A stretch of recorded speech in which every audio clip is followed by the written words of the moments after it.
Hey everyone, I'm working to hit 1,000 subscribers and I need your help to get there. If you enjoy this content, please hit that subscribe button right now. Training camp is officially on the calendar and there is a genuinely important roster competition brewing at cornerback that deserves your full attention. Let us get into everything happening right now, because between the official camp dates, the stock-down players from OTAs and minicamp, the supplemental draft conversation, and a genuinely encouraging update on a young linebacker, there is a lot to cover. Let us start with the practical information first. The Detroit Lions have officially announced their training camp dates for fans wanting to attend in person, and the schedule includes 10 different opportunities to watch this team practice throughout August. The dates run from August 2nd through August 19th. With several of those sessions reserved exclusively for season ticket holders and at least one designated as a Community Partners Day.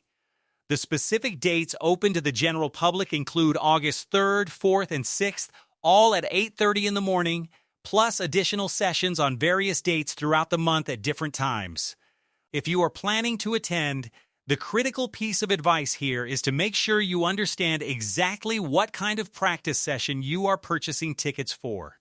Some training camp practices run for a full session in complete pads, while others can be considerably shorter, sometimes as brief as 30 minutes without any contact whatsoever. Do your research on Detroit Lions. Calm before locking in your tickets so you actually get the full training camp experience you are expecting rather than showing up for a brief, padless walkthrough. Now let us get into the stock report from OTAs and minicamp, because there are several names worth discussing as training camp approaches, and the most significant one deserves real attention given what it means for this defense heading into the season. Several players landed on the stock-down list largely because they simply have not generated much buzz or attention throughout this off-season program, which in fairness is often more about a lack of visibility than any actual performance concern. Sione Vaki and Miles Frazier both fall into this category, competitive offensive line group. Dominic Lovett also falls into the relatively quiet category, though context matters here given Kendrick Law's season-ending injury, which arguably should have created more opportunity and more attention for Lovett rather than less. Amani Oruwariye and linebacker Jalen Reeves-Maybin similarly have not generated significant conversation, falling into the same pattern of simply not being talked about enough during this stretch of the off-season calendar. But the most significant name on this entire stock-down list, and the one that deserves real serious discussion, is Terrion Arnold. This is a cornerback who was selected in the first round just 3 years ago, a player this organization has invested significant draft capital in and has needed to perform at a high level immediately given his draft status. When the coaching staff is specifically discussing him in terms of needing to earn his starting spot rather than simply assuming that role based on draft pedigree, that represents a genuinely legitimate concern that deserves to be treated with the seriousness it warrants. Here is the specific competitive dynamic developing at this position. Rock Ya-Sin has been performing at a genuinely high level throughout the offseason program, generating reports of multiple pass breakups during 7-on-7 and 11-on-11 team periods at minicamp. The statistical case for Ya-Sin's continued development is compelling.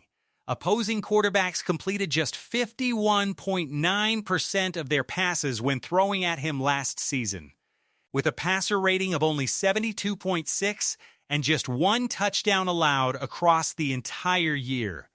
Those are genuinely elite coverage numbers for any cornerback in this league. Ya-Sin has reportedly been getting first-team reps opposite DJ Reed, and the starting outside cornerback spot across from Reed remains a genuinely open competition heading into training camp. And here is the honest, direct truth that needs to be said clearly. If Ya-Sin continues performing at this level, he deserves to win that starting job, regardless of what that means for Terrion Arnold's role on this roster. This is not about wanting Arnold to fail. Every single Lions fan wants him to succeed, wants him to take that critical year 3 leap that first-round cornerbacks are supposed to make, and genuinely believes he has the talent to become exactly the player this organization envisioned when they drafted him.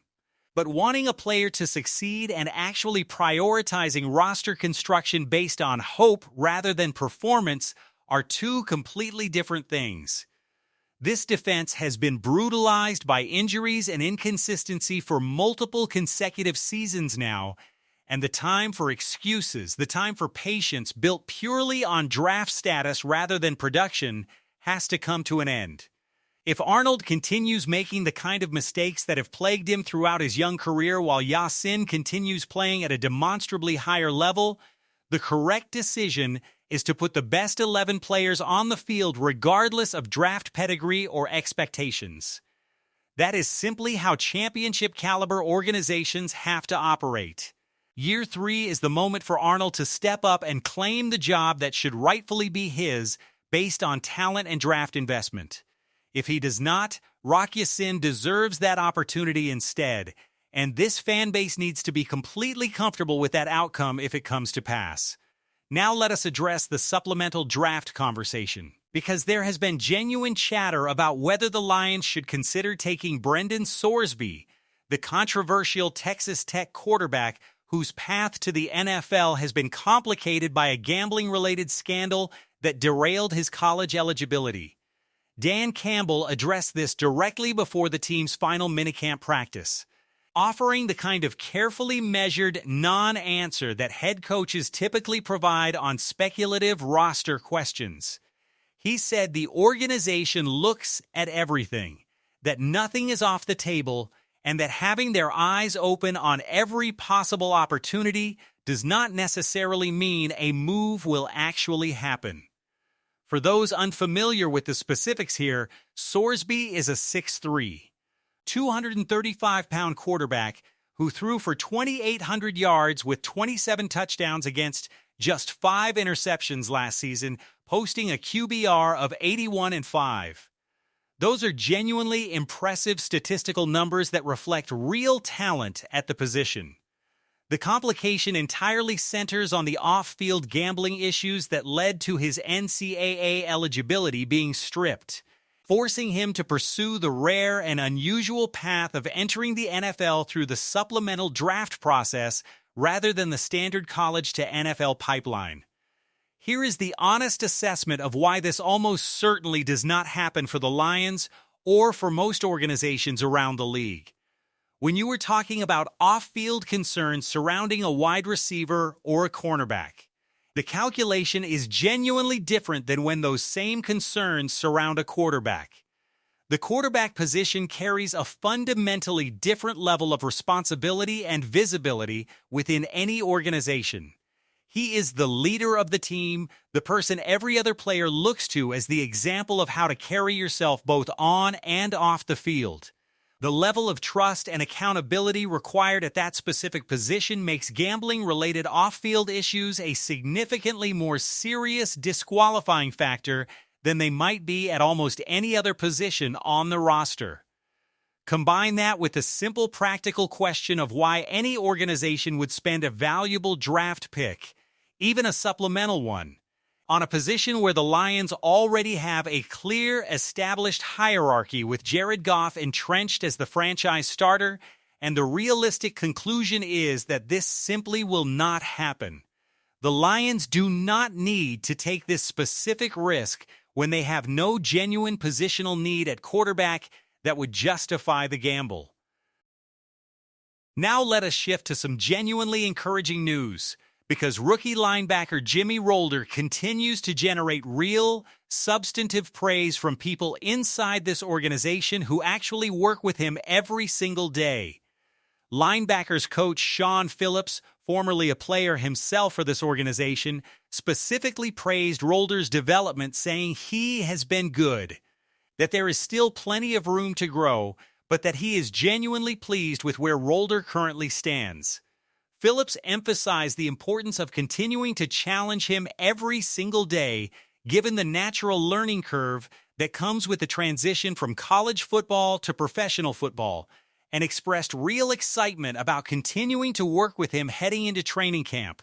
This praise carries additional weight given the specific context surrounding Rolder's college career. Many people did not necessarily expect him to perform at this level coming out of Michigan, given some of the documented issues that program's defense dealt with last season. But the consensus emerging from everyone who has watched Rolder closely this offseason is that those program-level issues were not reflective of his individual talent.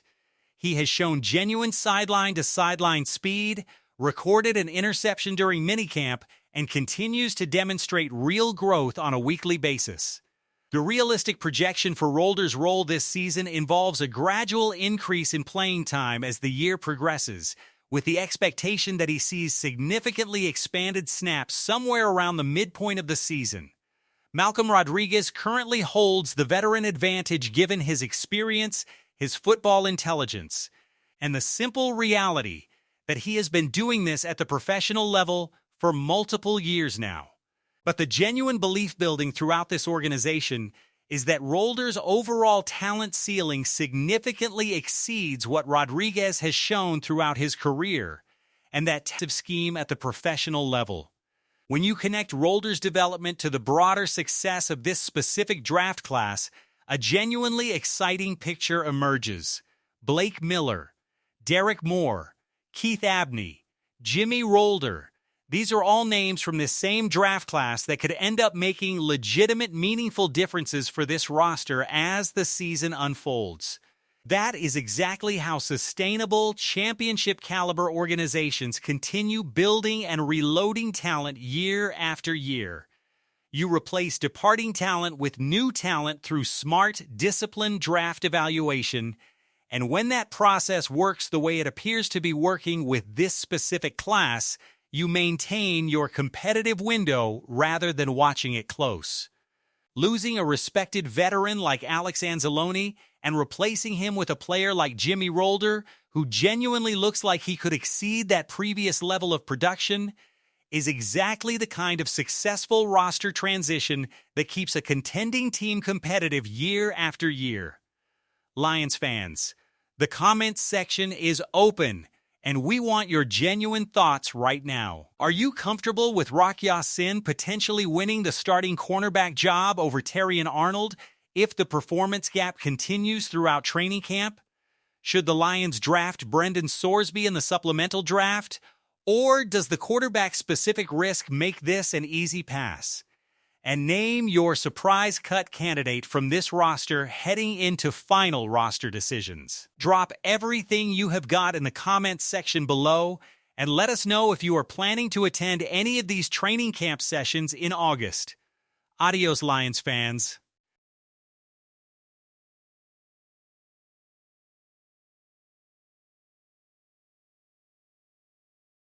Hey everyone, I'm working to hit 1,000 subscribers and I need your help to get there. If you enjoy this content, please hit that subscribe button right now.